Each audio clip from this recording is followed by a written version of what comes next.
Hi, I'm Meredith Bell, your voice of encouragement. College basketball is my favorite sport, and I look forward to March Madness every year. In the Final Four game between Duke and West Virginia in 2010, I witnessed a scene that will stay with me the rest of my life. Even though I was pulling for Duke, the unforgettable moment actually involved West Virginia's head coach, Bob Huggins, and his star player, Da'Sean Butler. Butler had just collided with one of the Duke players, and he fell to the floor, writhing in pain. He had hurt his knee, so he grabbed his knee, and Coach Huggins ran onto the court as soon as he saw that his player was in such pain. He knelt gently over Da'Sean Butler, and he cradled his head in his hands. He looked down at him, and even though we couldn't see the exact words that he was saying to him, it was obvious through his body language and his face that he was trying to comfort his player. This young man was so distraught over not being able to play in the game anymore, and his team was in a double deficit.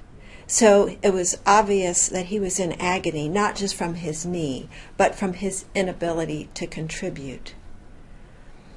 At that particular moment, it was as though time stood still for Coach Huggins. His eyes were locked onto this player's eyes.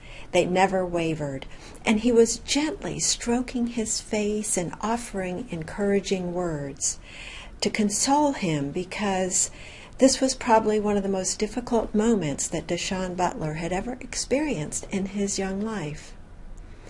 The coach didn't care what anybody in the arena thought. At that moment, all he was focused on was consoling this person who was going through a very difficult time.